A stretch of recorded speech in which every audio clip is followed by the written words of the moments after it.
Here's a problem where, like some of the ones in the book, where we're given a graph and we want to find the equation. These are great problems for really improving our understanding of graphing. And they're not as laborious as graphing from scratch, but they really help us connect. But there's one tricky thing about these if there's a shift, and this brings up the issue that the way I tend to write these things and suggest you do them is a little bit different from the book. So here's where the book's method has a little bit of an edge, and I want to show you why and what's going on. What's going on with that, and I want to sneeze too. So here's version 1 of the problem. Find an equation of the form y equals a sine quantity bx plus c for this function. Notice that the center line is the x-axis, so I don't need a plus d, so I'm just going ahead and didn't put that in. And let's see how we would do that. Well, let's identify some of the features first. No matter what version you do, you want to look at the features like amplitude. Well, that's the difference between the center line and the max or min, and so that's going to be 2. And so the absolute value of a equals 2. So that means we could use either 2 or minus 2 as a. And minus can be very useful. Some of these problems in the book, it's actually very useful to remember that that can be negative, and you can flip it upside down. Here, we probably won't have to do that. So the amplitude is 2. Again, the center line is y equals 0, so that's why we don't need an addition. Okay. The period, of course, is absolutely crucial. That's probably the most important thing about any periodic function. And the period, remember, we're going to have to solve a little equation here. The period is equal to 2 pi. Well, first let's just identify the period. Sorry, I'm getting ahead of myself. The period is just one cycle. Now here's a tricky thing, or a very easy thing to get mixed up on. It's not just between two zero crossings. If I go between this crossing and this crossing, you might think, oh, there's one period. But that's not one repetition. This is an up hump. This is a down hump. If you say, oh, I'm just going to take this and copy left and right, you're going to get a bunch of up humps. It's got to be one cycle from an up crossing through the down crossing all the way to the next up crossing. Or you could get it as a max to a max or a min to a min. It's got to be exactly the same kind of feature. And that's the thing about crossings. There's two kinds, up and down. So I've gone ahead and labeled the computer plot. This program doesn't automatically put like pi's on the x-axis. So I'm telling you that the first up crossing is at minus pi over 6 and the second one is at 5 pi over 6. So that's going to be the difference between those. And it also doesn't let me pretty print the pi. I have to write it out pi, which is annoying.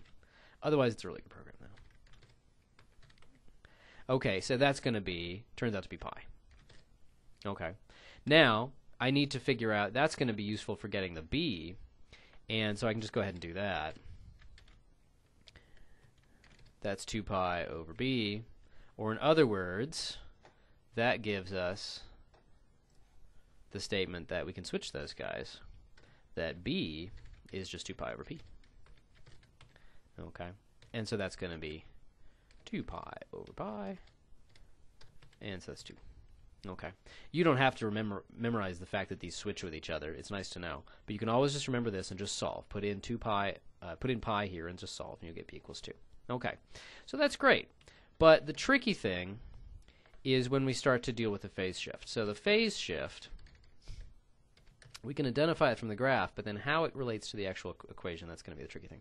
The phase shift here is really kind of up to us. Since I've told you to use a sign here, I wouldn't think of this as the anchor point, or this as the anchor, or this. It would be, with a sign, it's got to be a crossing for the anchor. I could use this as the anchor if I used a negative for A. That's pretty cool, but why do that when here's a perfectly nice crossing? That is an up crossing of the midline, and that's the anchor point for a positive sine function. And so the phase shift is going to be minus pi over 6. Okay.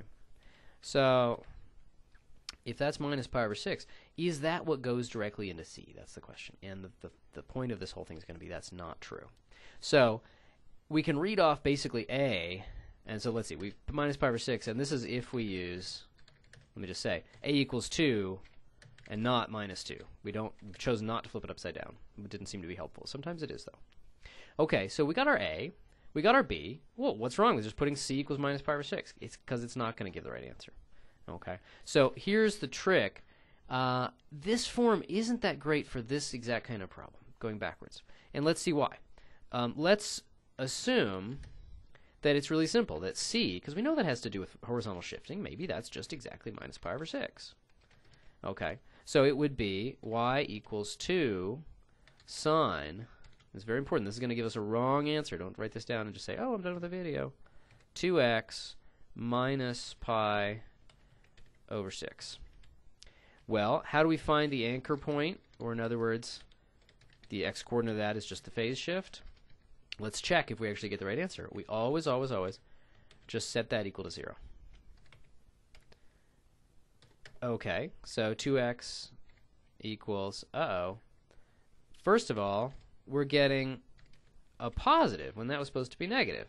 Oh, that has to do with this whole left-right shifting being confusing for the x shift, the horizontal shift. But we also get, there's two problems. We also get pi over 12. That's not right. Okay, so wrong sign and the wrong number.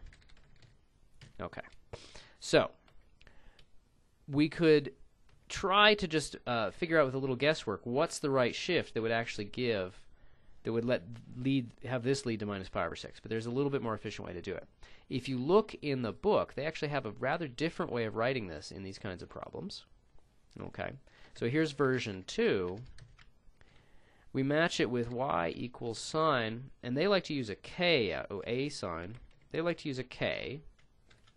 And confusingly enough, they actually use a b for the shift here. I don't know if anybody else uses that, but oh well. Okay. So, what can we say now? Okay, so now we still know that A is equal to 2. K is what I've been calling B, and we still know that that's equal to 2 as well. It's the same thing. It's the thing in front of the x. Okay, but now by having this written in this way, where we factored out this 2, turns out that B is really exactly just the phase shift. So let's just write it down as far as we've gotten. 2 sine, I'm going to put 2 sets of parentheses to make it really clear that everything is inside the sine.